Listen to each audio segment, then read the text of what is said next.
that EC.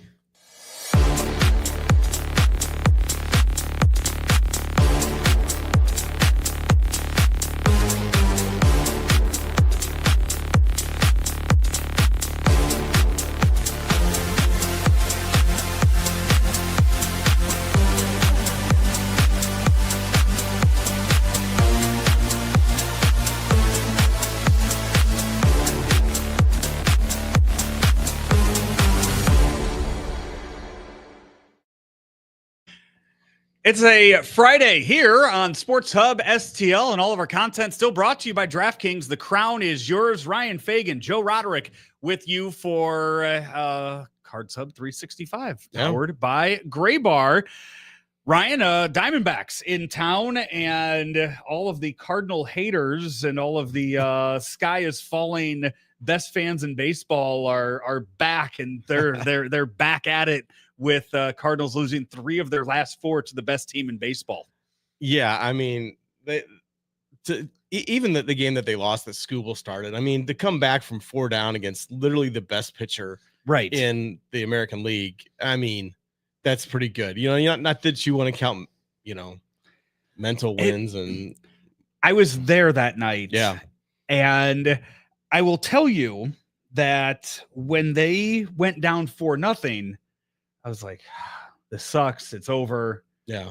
But then to see them come back and to get there in those late innings and see some of the moves that were being made, then you kind of get that feeling, okay, like this feels like playoff baseball again. Yeah. Like this is fun. This is, this takes me back to 3 years ago when this was a fun team to watch. Like, hey, I'm in this. And if they're able to fight back against a guy like Scooble, all right, hey, I'm back in. It's, the Wednesday game, okay, it's a dud. Okay, yeah. It is what it is. I mean, it's the same dud that the Tigers threw up in the first game of the series, and nobody in Detroit was worried because it's still been a great year.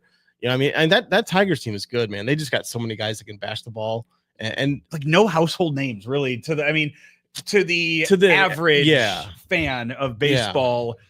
Yeah. Riley Green, really, really good. Yeah. If you ask a lot of people, if you ask a majority of people who Riley Green is, they'll tell you it's a country singer first.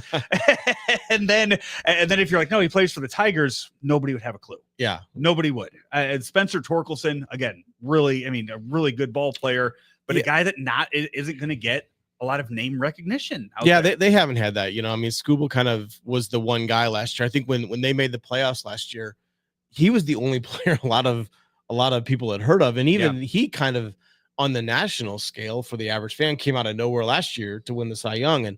But they've got, when you look at it, Torkelson was a 1-1 pick, first round pick or first overall pick in the draft. Casey Mize, who's been really good for them in the rotation, was a 1-1 pick. They've got 2 1-1 picks. Yeah. We think of 1-1 picks. We think like, Griffey Jr. and Alex Rodriguez and these kind of guys. The Tigers have had a couple and they've struggled at times. But they've been authoring some pretty good comeback seasons, and I think that's a big reason that they've played as well as they have. I mean, it's a tough stretch for the Cardinals because the Diamondbacks coming in this weekend, that's a really, really good team. And you look at teams that when you rank maybe not who's going to win divisions, but what teams, if healthy, have the best chance in October, you might put the Diamondbacks at the top of that list because, you look at the rotation and, Zach Gallen has struggled. Mm-hmm. But he's still Zach Gallen. Corbin Burns has been good. Merrill Kelly's been good. Brandon Pfaff's been good. They've got the arms that can kind of mow people down. And that's why it'll be a challenge. The Cardinals won't see Burns this weekend, but they'll see the other 3 guys. And it'll be a challenge for this lineup. I'll tell you this. I'm upset that they're not seeing Corbin Burns because Cardinals, they own aces. They have owned every ace that they have been in every game, been competitive. They have not had an ace shut them down. Yeah. This year, I would have loved to have seen them do it to another ace in Corbin Burns this week. And of course, yes, you rejoice when you're not having to face one of the best pitchers in baseball, or you have an opportunity, 2 games against the Tigers where bullpen starts, like you should be salivating Right. over that. But that's not how it always works, though. No, it doesn't. And you saw, I mean, Monday they chased the starter without him getting an out. It was the Mason Wynn getting out on the bases, but that starter didn't produce an out, and he was out of the game, the opener. But then, you have a night like the other night, and it's like, shit. it's just, again, I love you. My 11-year-olds have no clue in the world who Ron Washington is, but I use the Ron Washington quote all the time of "That's how baseball go," and that's just it happens. He's the best. Which, by the way, break up the Angels, right? they're doing all this without Mike Trout too. It's 7 wins in a row. Yeah, without Mike Trout. Yeah. Oh, they've been adding young guys at a rapid rate. It has not worked until the past week, but I mean, hey, it's kind of fun to watch happen. Cardinals Diamondbacks, Zach Gallen on the mound this weekend. We'll get into all of the preview of not only tonight's game, but a look at some of the other matchups going on this weekend throughout. Also a new game debuting, a new segment on Friday. Friday Faces. We will have that coming up later on in Cards Hub 365, powered by Gray Bar as well. Miles Mikolas on the mound tonight. And this is something we would not have said in March. No, I'm looking forward to a Miles Mikolas start tonight. I really am. I mean, it's been so impressive watching him. I mean, we see this with so many pitchers, right? They get to a point where they don't have the same stuff they did, and they struggle, and some of them never get it back. Some of them never figure out how to win with what they have. And Mikolas went through a long stretch. It's not like he had like 6 starts, 10 starts where he looked like he shouldn't be out there. He shouldn't be out there competing. I mean, he had basically all of last year. Yeah. Right. And his first couple starts this year, I mean, and talking with people, it kind of felt like he was a harbinger of where this team was going to go. And if it looked like after those first couple starts, if Miles Mikolas was on the team come June, they really weren't trying to win. Right. Right. Now, all of a sudden it's shifted, and he's been so good in his last couple starts. He's figured out, I mean, Mikolas is a guy who has to work the corners. He has to work up and down. He has to stay ahead in the count to kind of dictate the things and not let hitters get comfortable. Now it's when he's on the mound, you think, hey, they've got a chance to win. And like you said, it's like, I mean, that's not becoming appointment viewing the way that some starters are, but yeah, I mean, if you're a Cardinals fan, you're the Cardinals, you feel like you have a good chance of being in the game in the 7th inning when he's on the mound, and that's what you want. I will say that as of right now, like Miles Mikolas, if we're talking wild card series, if we're talking best of 3 wild card series, Miles Mikolas is not one of my 3 starters. He's not. Yeah, probably not. He probably also wouldn't be a guy that I would want in the bullpen. But his performance the rest of the year is going to get you into those games. Like maybe when you get into a deeper playoff round, a 7-game series. Yeah, then he's your 4th start or something like that. But in like a 3-game series, I don't know if I would want Mikolas on the team at the moment, just because he doesn't serve you in any capacity. Yeah, his roster configurations in a 3-game series. But he is going, if he continues to pitch like this, it's going to be so important to what they do. I have the stats up here right now. So 2024, if you look at times through the order for Miles Mikolas, and again, like he was just getting lit up as the more that he would go through the game this year. Again, it's the same way where 3rd time through the order, guys are hitting 320 off of him 3rd time through the order. They're hitting 253 first at bat, 2nd time through 186 batting average against for Miles Mikolas that 2nd time through the order. But the Cardinals have realized it. If you look at how many times they are getting him the F out by the time they get to that 3rd time through the order, because it goes through, it is, I mean, 81 plate appearances 1st time through the order, 80 plate appearances 2nd time through the order. The Cardinals know the book by now. He has only faced guys 3 times through the order, 28 times this year. So Ollie has recognized that. The Cardinals have recognized that. And they are doing a really good job of knowing, hey, Miles, you get us through the first 18 times, get us 16, 17 outs if you can. and then we're going to go from there. So it's just so important to get that 5 innings. Okay, hey, we're going to go somewhere else in the lineup right now, and that's where having a Steven Matz, who I think pitched 2 innings in the Tuesday night game. Steven Matz should be fresh tonight. Like that's where you have him ready to go. And that's the importance of a bullpen unit, right? That you have guys who are getting the job done. So you're not burning through 5 relievers because 3 of them can't get an out. So you have guys fresh. And so you don't have to then the next day ask Miles Michaelis to get 23 outs, to get into the 6th inning when he clearly is not that guy. Or, if he's struggling, he's been going 6 innings because he's been minimizing damage and getting those outs without problems. But yeah, when you have that whole bullpen as a solid piece of the rotation or piece of the equation, which it obviously wasn't in the first couple weeks of the season, it changes everything because then you don't have to ask more than a player is able to give you. And I think we've seen with Michaelis what works really well for him. Yeah. Last time out, you had 2 hits, 2 walks. He got you 18 outs in the game. And that's kind of how the innings eater, Miles Michaelis, I'm more of just, hey, get me, can you get me 15 outs? Yeah. 15 outs, go from there. And you kind of, you do have to piece together the bullpen here and there in those starts. But again, if he's getting you through that with no damage, and last week in Kansas City, no earned runs. Against the Nationals, 1 earned run. You look at the run here, Cincinnati, Atlanta, no earned runs in those games. He is getting you through with just, he is sprinkling those hits around, and it's just no damage at all.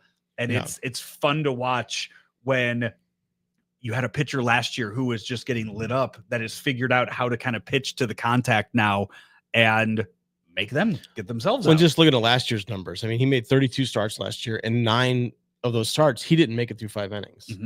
And that's been the difference. Is this year he's doing that. He's had 2 starts so far out of 9 that he didn't get it. Yeah. One was that second start where he got chased in the 3rd inning.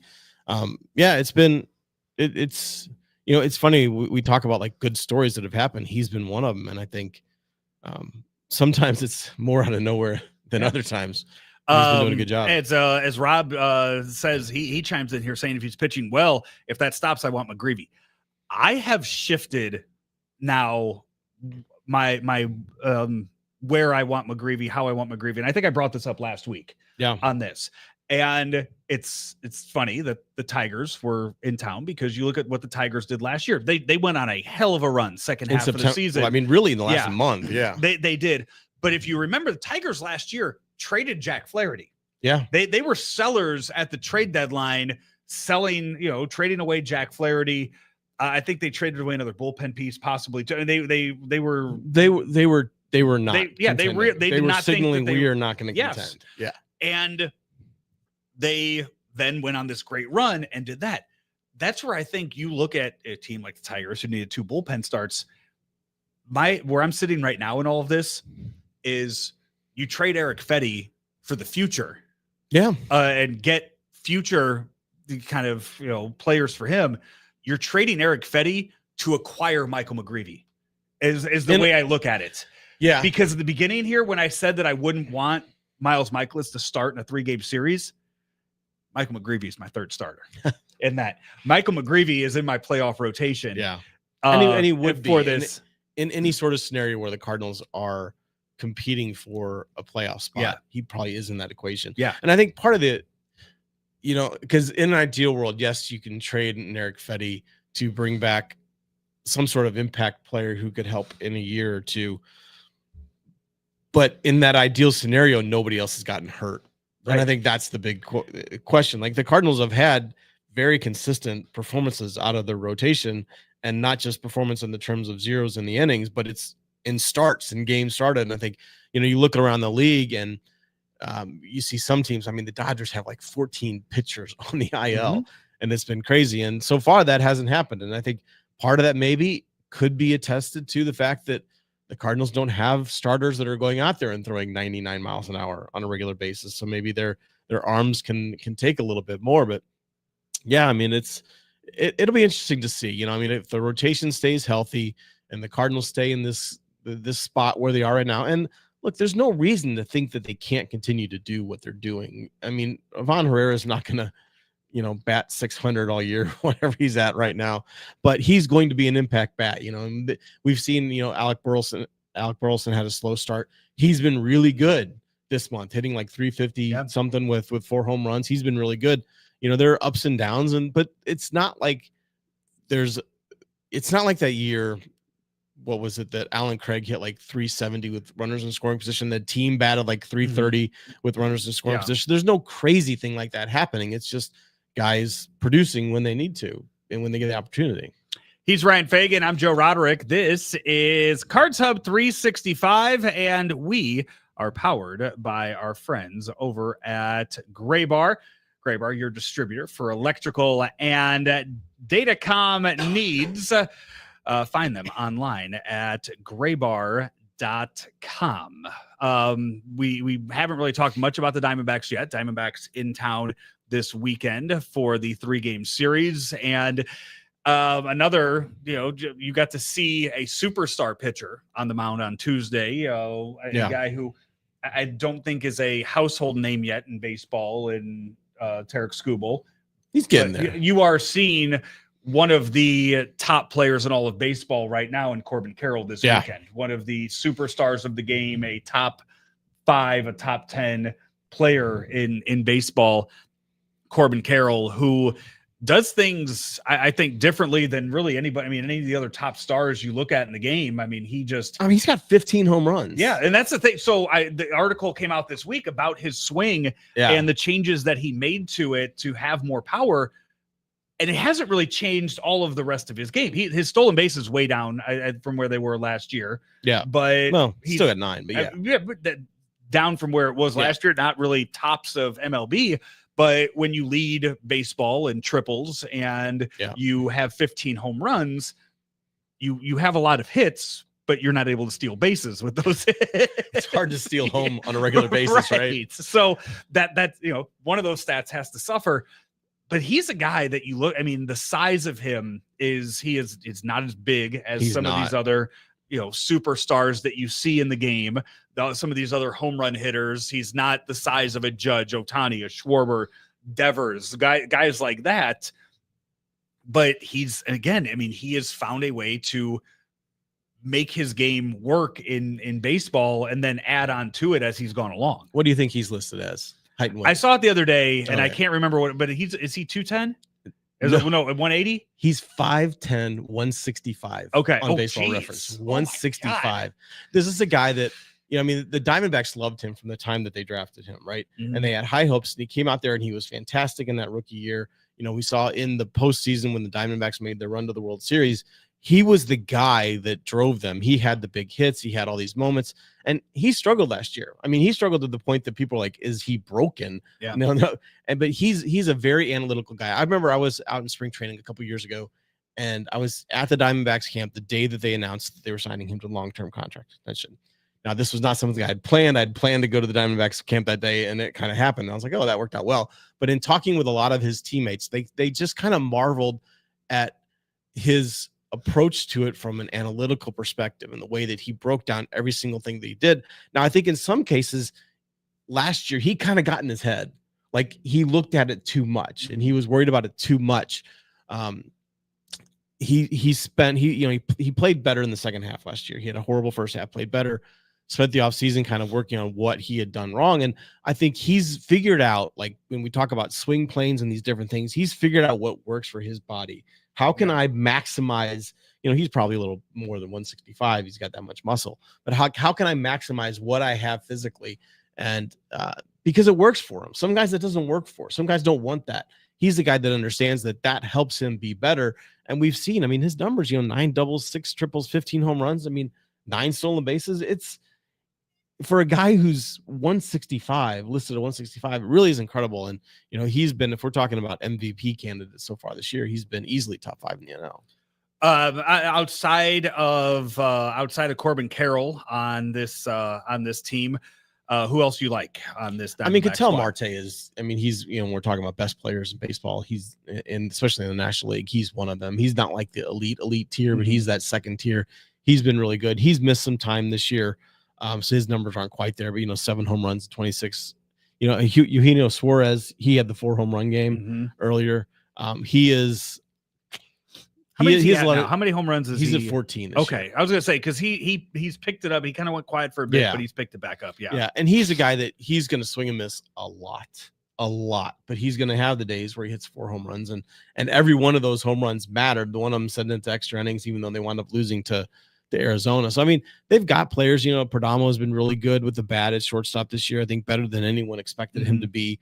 I'm not sure he's going to keep that up, but I mean, they've got guys like that. Then we talked about the rotation. I mean, they've got and as they say, old friend Shelby Miller has 5 saves for them this year. So last week we're doing show prep, we're doing everything, and this was before the Royal Series, and I put in my notes Michael Wacha, last guy, and this is like right after the Carpenter had retired, Lynn had retired, and you're kind of seeing that old, that era of Cardinal baseball was all going away, and I'm like, wow, Wacha's the last guy left from that 2013 World Series team, and I had kind of put that in my notes, and I just went back. I'm like, I'm going to go back and look just to be sure that there's not some random person in there, right? And I'm scrolling through the 2013 roster. And I see Shelby Miller's name. And I'm like, oh, he's been out of the league for like 2 years now. And no, he had pitched the day before for the Diamondbacks. And now he's their closer. Yeah, he's pitched with 1, 2, 3, 4, 5, 6 teams in the last 5 years. Right. He was hurt a lot. He didn't play in 2020. He was hurt a lot in 21. He was hurt a lot in 22. Came back and had kind of that resurgence with the Dodgers because the Dodgers pick up guys off the scrap heap and turn them into marvels. And then, he got the contract with the Tigers last year. He was okay being nice. He wasn't great. But this year he's been great with Arizona, and he's in his age 34 season. It feels like Shelby Miller should be like in his 40s. I thought the same thing about Wacha, where I was like, oh, these guys are as old as me. And it's like, no, they're a few years younger, and still have years left. That sucks to feel. Yeah. Cause I was like, oh, I'm the same age as these guys. No, you're not. That doesn't happen much anymore, man. But yeah, like it really was surprising to me to see that he has continued. I mean, to see that he has been that active too. Yeah. Like I know he didn't play in 2020, but it really felt like he'd be one of those guys that would go to Japan or go to Mexico. Yeah. Like I would have, if you would have told me that Shelby Miller pitched against the Gateway Grizzlies in a game, like I would have believed that the Grizzlies wouldn't have let him get away. He had pitched for the Grizzlies against somebody else in the Frontier League. But that's what I thought where the career had gone for Shelby Miller, and to see that he had stuck around and see now, like you look at his April note, like he was lights out in April. I mean, he's gotten hit a little bit. He blew a save against the Dodgers the other day, but for him to keep this up and keep this longevity is really, really impressive. And this is the kind of story that is why guys stick around, right? They can have 2, 3, 4. I mean, he basically had 5 lost years, 6 lost years, but he stuck with it. He rehabbed every time he got hurt. He kept working out. He kept signing little contracts, trying to hang on. And here he is. He's got 5 saves for one of the best teams in baseball, and he's an indispensable part of that bullpen. It really is something. Hopefully the Cardinals do not see Shelby Miller this weekend, since he is the team's closer. Again, 5 saves now since getting into that role. But his last time out was hit around a little bit by the Dodgers and blew his first save of the season. Hey, all content here on Sports Hub STL. Gambling problem? Call 1-800. DraftKings, the crown is yours. And check out the DraftKings Pick 6 app, and check out, if you download it, and if you have not downloaded it yet and you're doing so, use promo code STL Sports. That's code STL Sports. You get $50 in Pick 6 credits instantly on just a $5 entry. And you could do Pick 6 on any sport out there, not just baseball. I believe game 2 of Pacers Knicks is tonight. So you could go in there and see how many points Jalen Brunson is. They have him scoring, maybe hit the over on that. Same thing with Tyrese Halliburton. Or you could go in there, if you're going to stick with just baseball, you can go in there and as you look around, look at some of the stats that the pitchers have. Look at what Miles Michaelis has for maybe total outs.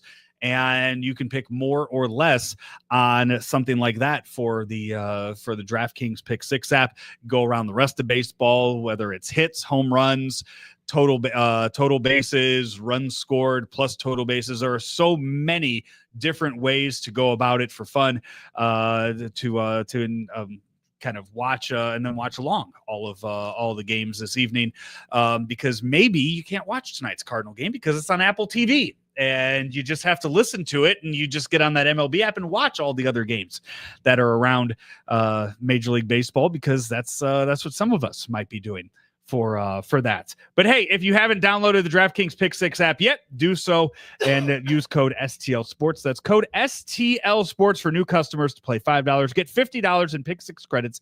Better payouts, bigger wins, only with Pick 6 from DraftKings. The crown is yours. Gambling problem? Call 1-800-GAMBLER. Help is available for problem gambling. Call 888-789-7777 or visit ccpg.org in Connecticut. Must be 18 and over. Age and eligibility restrictions vary by jurisdiction. Pick 6 not available everywhere, including New York and Ontario. Void where prohibited. One per new customer. Bonus awarded as non-withdrawable Pick 6 credits that expire in 14 days. Limited time offer. See terms at pick6.draftkings.com/promos. We told you early on that we had a new game that we are bringing out on Fridays with Ryan Fagan here. Friday Faces, Ryan, as we take a look at some Cardinals that might have some questions surrounding them as the season rolls on. So we will start with this, bringing up Ivan Herrera, who continued to have a hot bat this week for the Cardinals. Ryan, Ivan Herrera wants to know, will he be an all-star in 2025? I think he will be. I know he's kind of behind the eight ball a little bit because he has far fewer bats than a lot of guys. But I think when you look at in terms of impact and what he's done and how he clearly, when healthy, has been, I mean, arguably the best hitter not named Shohei Ohtani in the National League. He's been fantastic. And I think if he continues, if he stays healthy, and he plays the next couple of months and he gets there to the break with, numbers that cannot be denied. I mean, we saw Paul Skeens last year. He missed because he didn't get called up. And right. He started the game for the NL. And I know Skeens was a little bit of a different scenario. Baseball was baseball needs a face, and that's right. Yeah, and they want that mustache face on the screen. They want Livy Dunn in the crowd. Thing. Yeah, there were reasons. But I think that, if Herrera keeps hitting the way that he is, I think they will find a spot. I mean, and there are so many spots, and I mean, he's got a chance to get voted in by the players, I think, even because they respect what he's done. So yeah, I think he's there. I will say I want to say yes. I want to say yes, but I'm going to say no because he missed that month, and because I think he's going to be DHing so much. I don't think it matters. He's got a lot of competition at that DH position in the NL. If he's hitting 370 at the All-Star game, he's going to the All-Star game. If he's hitting 340 at the All-Star game, he's going to the All-Star game. What will help him is I think people have started to realize on a national level. I know one of the notes we have in our storyline today of this right now, you look back to the start of the 2024 season, minimum 300 plate appearances. Ivan Herrera is tied for second in batting average in all of baseball right now. Yeah. Tied with he and Bobby Witt have each hit 325 since the start of the 2024 season. Yeah. The only person that has a higher batting average than the two of them is Aaron Judge. Yeah. That is good company to be in. It is good company. But I will say, like, if we're setting that minimum at 300, like Witt and Judge have they do 2.5 times. But to your point, he's been really good. And that's why I think, if he's still hitting anywhere near what he has, unless he just falls off the map. But if the Cardinals are playing well and he's hitting 340, 350, I don't care if he's got 100 fewer bats than some of the other guys. I think that they have him there. How many do you think he catches this weekend? That's a good question. I'm still curious to see how that plays out, because I mean, they like what they get out of, Pajes and I just think that I don't think there's any urgency to put him back in there on a regular basis. And I asked that, and one of our viewers even chimes in here too. Going forward, Pajes and Pozo are my catchers.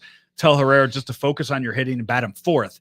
And we've already seen him. We've already seen Arenado drop himself down to 6 in the lineup to move Contreras and Herrera up. And at some point, I would not be surprised if Contreras and Herrera switch there. But still, you still have four quality guys. If Herrera continues to bat fifth, you still have four quality guys that are getting on base in front of him for him to drive in. I mean, let's be honest. Like in a vacuum, Herrera's a 3-hitter. He's a 3-hole hitter. Right. And I know the Cardinals would have to move things around, and I'm not sure they want to do that at this point, but that's what he is becoming, is the guy that bats number 3 in your lineup. Yeah. He's that good. Next, second one that we have today, Ryan, this was yours that you threw out there. Ryan Helsley wants to know, will I be on the team in August? I think so. Right now, 100%. 100%. I had somebody kind of tell me the other day that they probably shouldn't, what was it? The game. I can't remember. I think it was one of the Kansas City games. I can't remember which game it was, but I was upset that he didn't get into the game. When it was a blowout win, like they put up a bunch of runs, and maybe it was one of the Nationals game, and somebody had said, "Oh, they got to save his arm, because he's not going to be here in after the trade deadline. It doesn't matter." It would be such an injustice if they were to trade him if they were in contention right now. Yeah, is his trade value high? Yes. And do you listen? Yeah, you absolutely listen. And if he's going to be a free agent after this season, if you lose him and you don't get in, all you get back, I mean, you put a qualifying offer on him. Like, okay. Yeah. You do that. And that's an easy decision. Right. So you get back whatever comes from that. You just have to eat it that you're not going to get anything back for him. Yeah. You're not going to get the trade value back for him. The nightmare scenario would be if they don't trade him because they're in contention and they want to build. And we talked about this last week. I mean, there are, when they talk about wanting to give youngsters the runway, we've gone through this whole part of the show before using the word runway. I'm kind of proud of us. But if you get if that's the goal, is to get these guys experience. I mean, playoff experience is so much better than playing out the string in August and September experience. So you want to keep him around. Let's say they keep him around and they don't trade him, and then the team kind of falls off and they're not contending, and then he goes away. I still think it's worth it. I think it's worth the shot of capturing some sort of magic. And the only scenario is where you see us multiple teams lose their contenders, World Series contenders lose their closer. Mm-hmm. And you've got a bidding war that's going on, and a team offers just an offer you cannot reasonably turn down. It would have to be to the point that everyone who wanted the Cardinals to contend this year said, okay, I get it. Right. You got to do that. I don't know that that's going to happen, though. The return would have to be so enormous. Yeah. And you would have to have such a high level of confidence in Phil Maton and Kyle Leahy at that point too, to jump in. I mean, to be honest with you, I think the offer would have to be enough that you don't care, that the Cardinals don't care. I really do. That's what would have to happen. It would have to be like, we have to do this for the future of the team. We can piece together whatever we have. And then it could be a scenario where if it even happens before the deadline, you trade him and then find another reliever or two on the market to add to the bullpen. I mean, depending on how it played out. If that happens, I know this is an asinine comparison. I'm saying this I am saying this at the start so of my I don't comment. have to say it. Yes, so that none of the viewers have to say it. I will say this: that if the Cardinals are in contention and they trade away Ryan Helsley, it would be just as bad as the Mavericks trading away Luka. Yeah, that's stupid. I'm sorry. That would not be that bad. I'm gonna go die on that hill. I will. You're gonna be by yourself. That's fine. I've set the standard now, though, to where that's what I'm going with. I'll be throwing the rotten apples at you, man. I'm going to set that precedent right now, and I'm going to keep that. I want McGreevy to start a playoff game, and that trading Helsley would be as bad as trading Luka. Those are my two hot takes right now.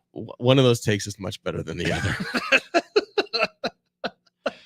Yeah.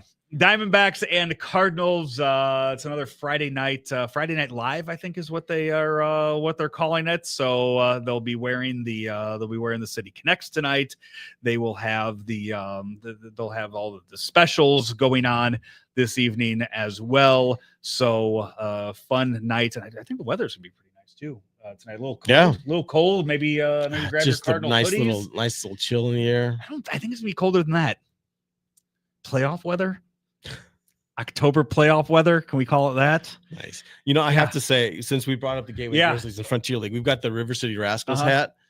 When I started my career as a writer for the Suburban Journals out in St. Charles, I covered the Rascals for the first 5 years of existence. I want to tell you a quick story. There was a kid, and I'm not going to say his name. He wasn't pitching very well, and he knew he was about to be cut. And there was a game I think it was in Richmond, Indiana, and there were some high tensions and things were going on. And remember, Jack Clark was the manager of that team. And so this kid comes in and just drills a guy, like throws it up near us, and the big brawl ensues and all chaotic. I asked him after the game, and he told me, he's like, I'm getting cut. He's like, as soon as I get back, he's like, I've been so bad. He's like, but I love this team. And I wanted to give him something on my way out. And I was like, that's fantastic. I got that hat because I convinced the Rascals to have me play in a celebrity baseball game that they put on several years ago. Yeah. I was like, oh yeah, I'll be there and I can bring Cam Jansen. And I got Cam and Charlie Marlowe to also play in the game. Nice. And I was like, yeah, I'll play too. Like I'm bringing people that are much more popular than me, but I'm also playing. But I'm part of that. Yeah, but I'm also playing in the game. Got a base hit off of Brad Thompson. Nice. Because I think he just kind of the first pitch, I came up first pitch swinging. So this was an actual baseball game. Yeah. That it was for that. Came up first pitch swinging and hit a line drive single off of him. And the next time he struck me out in 3 pitches. So the second time up, he tried. Yeah. He's like, enough of this. He just threw to the I think he added about 10 miles an hour on the fastball and then dropped a curve on me. And I was like, oh, okay. Yeah. You're good. Nice. Also, Izzy was upset that we were on the same team because he wanted to hit me. So it's a good thing you were teammates. Yeah. He said he showed up and saw the rosters and was upset that we were on the same team that year for that. They also changed it to a softball game the following year to make it fun for the celebrities that were in the game. So they weren't getting struck out. So they weren't looking. There's bad. A reason that MLB has the celebrity softball game at the All-Star game. Yeah, so they realized. I also got myself involved in the celebrity softball game the year following. Nice. For that too. Mark Mulder and I almost killed Laura Hediger in the outfield. I'm glad you didn't. Yeah, we were going for a fly ball. She was too, and we had to stop so we didn't collide into her in that game. Yeah. So you don't want ambulances at celebrity softball games. Not at all. But fun times out there at that. Fun series to watch this weekend, by the way. 2 of them in particular, Dodgers Mets start a 3-game series in Citi Field tonight. Padres Braves also going on this weekend. So a lot of NL playoff implications in the month of May. And I'm scoreboard watching already. So I will scoreboard standing watching already in the month of May. I have no shame in doing that. He's Ryan Fagan. I'm Joe Roderick. This has been Cards Hub 365 powered by Gray Bar here on Sports Hub STL. All content brought to you by DraftKings. The crown is yours.